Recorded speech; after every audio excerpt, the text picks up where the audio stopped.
Seja bem-vindo ao podcast Pedaços de Humanidade. Meu nome é Ângela Natel e aqui eu vou compartilhar um pouco daquilo que eu reflito, penso, escrevo e trago na minha pele, na minha alma, na minha história e na minha vida. Você é convidado a compartilhar, a ouvir e ouvir de novo essas mensagens que eu gravo com muito carinho para vocês. Questão semântica. Igreja se planta? Quem planta? É seu trabalho ou meu? Não é Deus quem faz? Ou eu faço acontecer? Igreja é local ou são pessoas? Eu vou lá ou somos juntos? Uma questão semântica ou de prática de vida? Palavra de Deus é um livro ou é uma pessoa, algo vivo? A verdade é uma ideia, uma filosofia, um fato? Que é a verdade?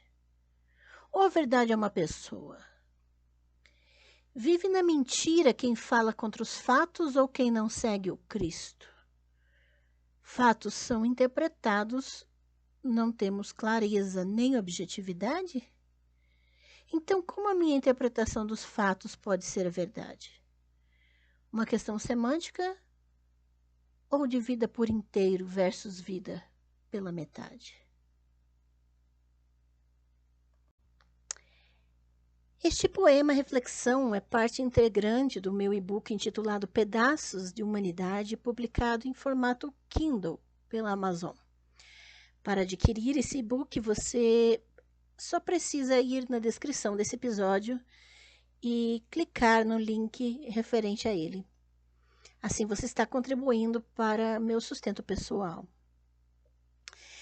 Muito obrigada por seguir esse podcast e essa reflexão eu escrevi há alguns anos.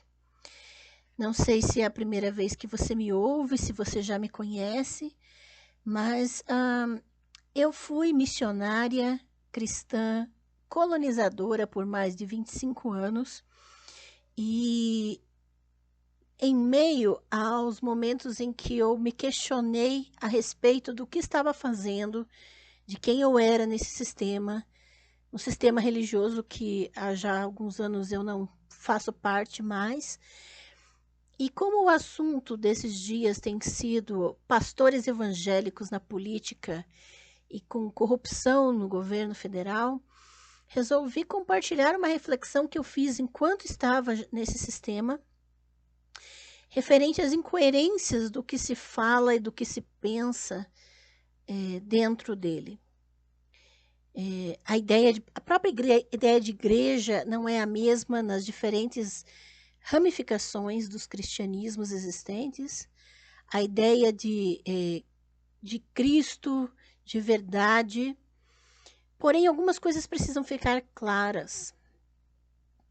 A verdade é possível de ser alcançada na forma que nós podemos chamar de heurística, um conhecimento científico, cognitivo, um conhecimento do saber. Entretanto, aquilo que as igrejas e as instituições religiosas nos vendem, vendem mesmo, diz respeito a um conhecimento político, a uma informação que tem muito mais a intenção de ditar comportamento do que outra coisa. Então, todo o sistema religioso, ele é político, ele dita comportamento, ele dita regras de viver, ele sequestra a consciência das pessoas e não tem espaço para o pensamento crítico, para o conhecimento heurístico. Se realmente fossem honestos, as instituições e os grupos que são honestos, eles abrem espaço para o conhecimento heurístico, para a construção do conhecimento científico, para análise de evidências, para então trabalhar com peso de verdade. Mas para aquilo que se chama pós-modernidade, a relatividade e a pluralidade de vozes, interpretações acaba obscurecendo ou apagando essa verdade alcançável. Agora, existe, claro, o conhecimento estético, que é muito mais para o prazer, né? Agora, o conhecimento heurístico, será que ele é possível dentro de instituições religiosas, dentro de ambientes ou parte de ambientes que são construídos com o fim de ditar comportamento, de demonizar o diferente, de excluir ou vilanizar quem questiona? Será que essa ideia de Cristo, que foi construída por séculos, ela não quer simplesmente apagar toda a possibilidade de entendermos o que está por trás dos fatos, o que está por trás das intenções? Em relação a Cristo, ao Jesus histórico, ao suposto Jesus histórico, né? Porque existem alguns indícios, mas não existem evidências tão óbvias a ponto de se poder afirmar que o Jesus existiu ou Jesus não existiu. Essas duas afirmações, elas estão sem embasamento, né, científico. Esses estudos relacionados, você pode, se quiser conversar comigo, em meu curso a respeito das leituras do Novo Testamento, os 4 evangelhos da literatura, que estou ministrando a partir desse final do mês de março de 2022, mas um curso que está sendo gravado e que você pode acessar as gravações. Então, o link para as inscrições está aqui na descrição desse episódio, ou você pode simplesmente enviar um e-mail para mim solicitando esse curso que estará gravado, né? Então, nas pesquisas a respeito desse Jesus histórico, a respeito do Cristo que se construiu depois dele, nas inúmeras narrativas, é que muitos cristianismos se fundamentam para demonizar pessoas e principalmente apagar a possibilidade de um questionamento. Veja que mesmo quando eu estava nesse sistema, essa reflexão que eu escrevi enquanto estava lá é prova de que o sistema não é coerente em si mesmo. A própria maneira de viver e de falar, o que é ensinado e o que é praticado, não condiz. Até mesmo os mais fiéis não dão conta de seguir tudo o que é estabelecido pelo seu sistema.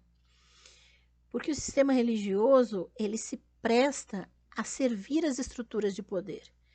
Não é possível ser diferente. Então, com as notícias de corrupção de pastores e o governo federal, não se iluda. Isso não começou em 2018 e não vai acabar em 2023. Isso não é novidade desse governo, não é exclusividade desse governo. Pastores de esquerda e de direita, petistas e psolistas, pastores progressistas e conservadores, estão todos debaixo dessa alimentação de poder do sistema. Todos eles servem ao mesmo poder, à mesma estrutura. Todos eles se alimentam da construção mítica de que um texto político completamente construído com fins ideológicos e políticos é palavra de Deus. Eles dependem disso. Isso significa que tanto para afirmar, eu dei um exemplo nas minhas redes essa semana, tanto para afirmar que a homossexualidade é pecado, quanto para justificar a homossexualidade usando textos bíblicos, essas duas posturas, condenar a homossexualidade ou justificar a homossexualidade, as duas posturas se utilizam de textos bíblicos, ambas estão completamente equivocadas porque não conhecem o que os textos bíblicos dizem. Então não adianta lacrar nas redes sociais, ter milhares de seguidores no seu canal do YouTube, se você se fundamenta em mitos, se você constrói seu discurso sobre um discurso religioso, se você defende uma ideia, uma instituição, uma organização que vive de alimentar mitos na mente das pessoas e não tem a honestidade de dizer para elas que isso são mitos, de dizer para elas que você está conduzindo-as numa interpretação alegórica de textos antigos que não se propuseram a isso, se você não for honesto o suficiente para isso, então realmente você é desonesto naquilo que faz. E por isso, como não é possível esse nível de honestidade e a manutenção do sistema religioso que ainda fortalece a hierarquia, ainda vai contra o apoio mútuo, contra um sistema igualitário em que não hajam pessoas sobre pessoas, em que não haja a utilização de pessoas como ferramentas, como coisas, em que não alimente trabalho escravo, que não alimente nenhum tipo de preconceito ou desumanização, então, burn, baby. Não é possível que essas igrejas possam ficar de pé. A única igreja boa mesmo é aquela que queima, né? E é verdade, a gente precisa começar a jogar as cartas na mesa. E há anos que eu venho denunciando isso, meu amigo Wellington Barbosa, nosso querido Max Cassim, que já se foi, quantas denúncias? E quantos ainda insistem em querer alimentar treta, mas não abrem mão desse sistema, que não saem desse sistema. Por quê? Porque ganham com ele. A gente é ferrado da vida? Por que vocês acham isso, que a gente é ferrado? Porque ao desvincular do sistema religioso, a gente é automaticamente marginalizado. Que voz que a gente tem? E mais, verifique, pesquise. Toda mulher que tem uma certa projeção na teologia, ela está ali porque foi apadrinhada por um homem, porque foi apadrinhada pelo sistema e porque alimenta o sistema. Ela só quer um lugar ao sol, ela só quer uma posição, ela quer ser pastora, ela quer ser sacerdotisa, ela quer ser líder dentro do sistema religioso. Ela não quer jogar o jogo fora, ela quer jogar o jogo, estar dentro dele, ser mais uma peça no tabuleiro.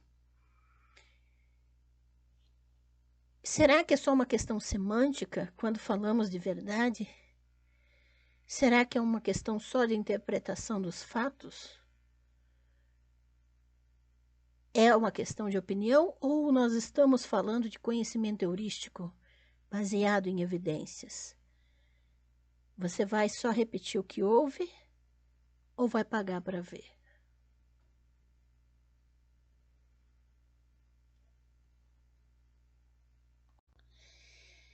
Muito obrigada por ouvir este podcast, obrigada por me seguir por aqui. Na descrição do episódio você encontra informações sobre a reflexão compartilhada, mas também encontra informações no link do Linktree, onde você pode me encontrar os cursos que ofereço, os materiais que publico e me seguir nas redes.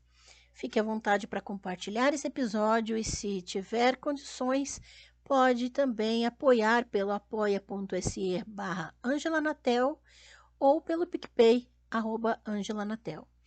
Você é muito bem-vindo, muito bem-vinde, muito bem-vinda.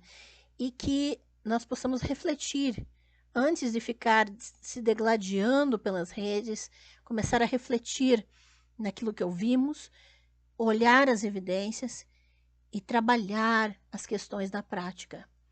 E quando você ouvir uma mulher falando sobre algo, ouça, referencie o que ela disse e não ouça apenas quando as palavras são ditas por um homem. #fica a dica e até a próxima, pessoal.